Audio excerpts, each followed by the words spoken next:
ఒక రూమర్, దాని గురించి నేను కంపల్సరీగా ఖచ్చితంగా మాట్లాడాలి. ఏమేమి వచ్చినాయో రూమర్స్ అయితే చెప్తాను. ఫస్ట్ వచ్చేసి, మీరు క్రిస్టియన్స్ అయ్యుండి హిందువుల్లో ఎందుకు చలామణి అయ్యి వీడియోలు పెడుతున్నారు? ఇక బిగ్ బాస్ 9లో ఆఫర్ వచ్చింది, వెళ్తున్నారంట కదా నెక్స్ట్ సీజన్కి అని చెప్పేసి. ఆ తర్వాత ఏమో అలేఖ్య అసలు ఇండియాలోనే లేదు, ఇండియా వదిలేసి అమెరికా వెళ్ళిపోయిందంట నైట్కి నైట్ అని చెప్పి అంటారు. దాని తర్వాత ఏంటంటే ఐసీయూ లేదు, ఏమీ లేదు, హెల్త్ మంచిగా ఉన్నా కావాలని చెప్పేసి ఇలా డ్రామాలు చేస్తున్నారు అని చెప్పేసి ఇంకో కమెంట్ అయితే వచ్చింది. నేను చూశాను అండ్ మీమ్స్లో కూడా చాలా వరకు చూశానండి ఇది వచ్చేసి. దాని తర్వాత ఏంటంటే, మా హస్బెండ్ అంటే నాకు జై డివోర్స్ ఇచ్చేసి వెళ్ళిపోయాడంట. సో ఇదొకటి వచ్చింది. దాని తర్వాత అలేఖ్యకి ఆల్రెడీ పెళ్ళైపోయింది. అలేఖ్య అంట సొంతంగా బెంగళూరులో ఒక ఐటీ కంపెనీ కొనేసింది. ప్రతి దానికి నాకు సమాధానం చెప్పాల్సిన బాధ్యత చాలా వరకు ఉంది. నాన్నగారిది లాస్ట్ రైట్స్ ఫ్యూనరల్ టైంలోని బరియల్ గ్రౌండ్కి తీసుకెళ్ళి ఆ కార్యక్రమం అయితే ఉంటుందో అది మాత్రం ఇంటర్నెట్ మొత్తం మీమ్స్ వస్తున్నాయి. అది నాకు అర్థం కాదండి. ఒక్కటి చాలా క్లియర్గా చెప్తాను, మా నాన్నగారికి అది చాలా ఇష్టపూర్వకమైన విషయం. నేను చనిపోయినప్పుడు నాకు ఇదే విధంగా సమాధి కార్యక్రమం చెయ్యండి అని చెప్పి ఆయన అడిగారు. చనిపోయిన మనిషికి ఆయన కోరిక తీర్చడం అనేది చాలా ఇంపార్టెంట్. ఇలా మా డాడీకి ఇలా అయింది, ఒక 2 to 3 days మేము అవైలబుల్ ఉండలేము అని చెప్పి పెట్టింది. వెంటనే ఆ స్టోరీ ఏదైతే ఉందో అది డిలీట్ చేసింది అనమాట. ఎందుకంటే మా మమ్మీ చూసారు, మా మమ్మీ అన్నారు ఇటువంటి చావుకు సంబంధించిన పెట్టకూడదు, అలాగా అవి పబ్లిక్గా పెట్టకూడదు ఆ ఫొటోస్ అవన్నీ అని చెప్పడం వెంటనే అది డిలీట్ చేయడం జరిగింది.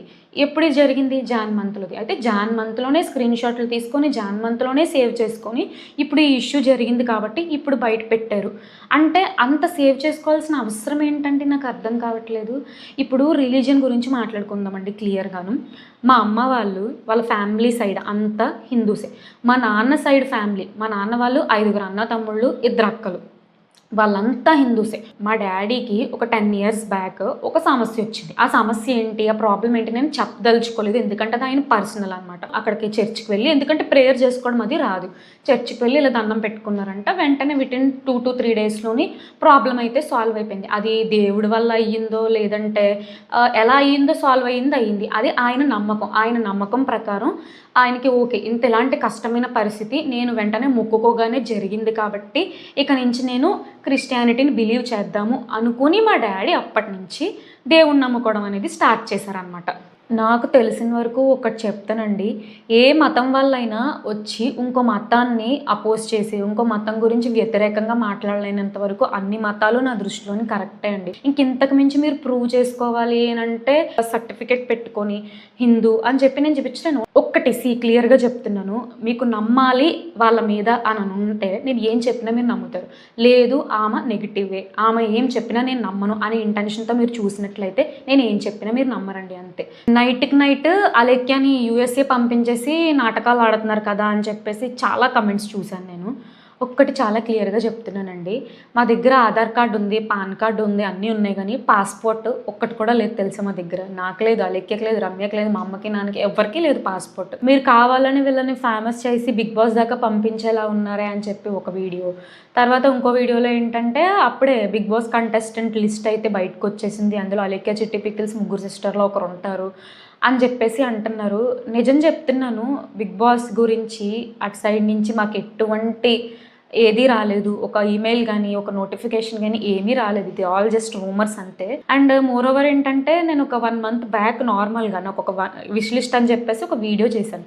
అందులో బిగ్ బాస్కి వెళ్ళాలి అనే కోరిక ఉందని చెప్పి నేను అందులో రాశాను. అప్పటికి గొడవలు ఏం జరగలేదు, అంతా నార్మల్ ఉండేది, నార్మల్ లైఫ్, నార్మల్ వ్లాగ్స్ ఇవన్నీ ఉండేదన్నమాట. మేబీ దాన్ని చూసి ఇందులో అంటున్నారా లేదా ప్రజెంట్ ఈ రాష్ట్రంలో జరుగుతున్న సమస్యలన్నీ పక్కన పెట్టి అలేఖ్య చిట్టి పచ్చళ్ళ గొడవ గురించి ట్రెండింగ్లో ఉందని ఇలా అంటున్నారు అనేది నాకు తెలీదు. బట్ ఏదైనా కానీ బిగ్ బాస్ నుంచి అయితే ఎటువంటి ఆఫరు రాలేదండి. నాకు పెళ్ళయి 1 సంవత్సరం అయింది అంతే, 1 year 3 months అవుతుంది. ఒక కమెంట్ చూశాను నేను, మీకు జయకుమార్ డివోర్స్ ఇచ్చేసి వెళ్ళిపోయాడంట కదా తమిళనాడు, బాగా అయ్యింది అని చెప్పేసి ఈ టైప్లో పెడుతున్నారు. అంటే నాకు నిజంగానే డివోర్స్ ఇచ్చేసి వెళ్ళిపోతే అది హ్యాపీయా ఏంటో నాకు తెలీదు. ఆ పర్సన్కి ఇటువంటి టఫెస్ట్ సిచ్యువేషన్లో కూడా చాలా సపోర్ట్ ఇచ్చాడు నాకు జైకి ఎటువంటి ప్రాబ్లం లేదు. అండ్ జైకి మా ఫ్యామిలీతో కూడా ఎటువంటి ప్రాబ్లం కూడా లేదండి, ఇదైతే క్లియర్. అలేఖ్యకి హెల్త్ సిచ్యువేషన్ బాగాలేదు, హాస్పిటల్‌కి తీసుకెళ్ళాము, ఐసీయూలో ఉంది అని చెప్పేసి నేను, రమ్య వీడియో అయితే పోస్ట్ చేశామనమాట. దానికి ఎలా అన్నారంటే ఎడిటింగ్ బానే చేశారు. ఐసీయూలో ఉంది అంటే మినిమమ్ ఆక్సిజన్ మాస్క్ ఉంటది గదా! జస్ట్ నార్మల్‌గా అలా పడుకొనుంది.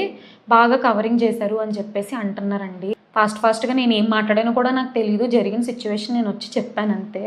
పోనీ సరే అండి, నాది ఎడిటింగ్ అనుకుందాం. రమ్య అయితే ఇలా సెల్ఫీ వీడియో తీసుకుంది గదా! అందులో కూడా మీరు వెనక చూసుకోండి.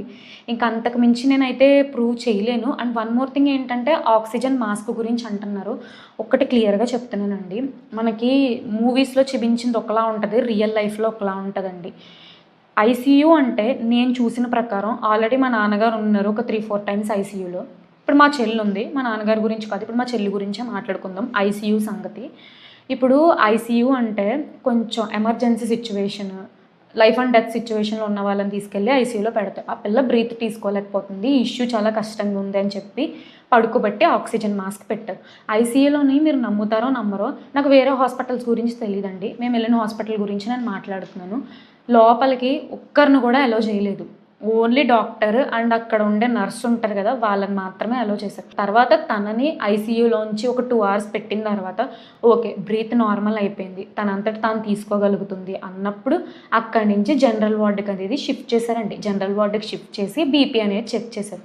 ఓకే. బీపీ అంతా నార్మల్‌గానే ఉంది. తనకంతా బాగానే ఉంది.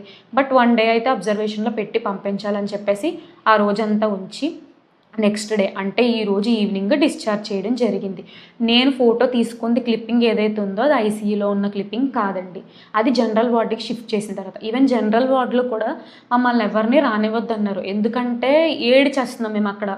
అలా ఏడ్చేస్తుంటే పక్కనున్న పేషెంట్ డిస్టర్బ్ అవుతారు. వాళ్ళకి టెన్షన్ పెట్టుకుంటారు. అస్సలు రావద్దు గాక రావద్దు. ఓన్లీ ఒక్కళ్ళే రప్పించాలి అంటే మా అమ్మ వెళ్ళింది. ఇలా డోర్ ఓపెన్ చేసినప్పుడు ఫాస్ట్‌గా మేము ఫోటో తీసామంతే. చివరగా ఇంకొకటి చెప్దాం అనుకుంటున్నానండి. నేను కూడా చూసాను. అలేఖ్యకి ఆల్రెడీ మ్యారేజ్ అయిపోయింది అని చెప్పేసి చూసాను. తర్వాతేమో ఐటీ కంపెనీ కొనేసింది బెంగుళూరులో అని చెప్పేసి కమెంట్ చూసాను. మీరు నమ్ముతారో నమ్మరో అది కాదండి, అది నిజం కాదు, అబద్ధం అని నేను చెప్తే 50% నమ్మారంటే నమ్మలేని వాళ్ళు 50% ఉన్నారండి. ఇంక నేను అంతకు మించి నేను దాన్ని ఎలా ప్రూవ్ చేయాలో కూడా నాకు తెలియట్లేదు ఇప్పుడు ఇలాంటి సిచ్యువేషన్‌లోని.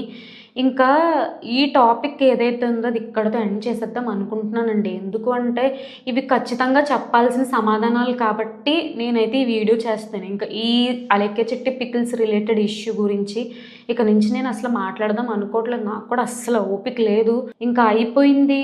వన్ మోర్ టైమ్ నేను చెప్తున్నాను. ఎవరెవరైతే బాధపడ్డారో లైక్ అలేఖ్య నుంచి వాళ్ళందరికీ నేను సారీ అడుగుతున్నాను. సారీ చెప్తున్నానండి. సో, ఇక నుంచి ఇంక నార్మల్ లైఫ్‌లోకి అయితే వెళ్ళాలి కదండీ! ఎన్ని రోజులని చెప్పి దీంతోనే ఉంటాను నేను. సో, ఇక నుంచి నార్మల్ వీడియోస్ అది పెట్టేసుకోవాలి. లేదంటే ఎండ్ ఆఫ్ ద డే నా ఫుడ్ ఏదైతే ఉందో అది యూట్యూబ్ మీదే బేస్ అయ్యి ఉంది.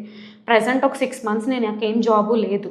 6 మంత్స్ నేను బ్రేక్‌లో ఉన్నాను. ఇటువంటి సిచ్యువేషన్‌లో నాకు యూట్యూబే మెయిన్. నా కెరీరే మొత్తం దీని మీదే డిపెండ్ అయ్యి ఉంది. సో, ఇంక అందరూ ఏవేవైతే ఉన్నాయో ఈ టాపిక్ గురించి వదిలేస్తే మంచిది అని చెప్పేసి నేను రిక్వెస్ట్ చేస్తున్నానండి అంతే. సో, అండ్ ఇలాంటి టఫెస్ట్ సిచ్యువేషన్‌లో చాలామందొచ్చి సపోర్టివ్‌గా మెసేజెస్, కమెంట్స్ పెట్టారు. మీ అందరికీ నేను అసలు ఏమిచ్చినా నేను రుణం తీర్చుకోలేను నిజంగా. మీ అందరికీ చాలా థాంక్స్ అండి. ఇటువంటి సిచ్యువేషన్‌లో మాకు తోడున్నందుకు. సో, ఇంకా అంతే అండి.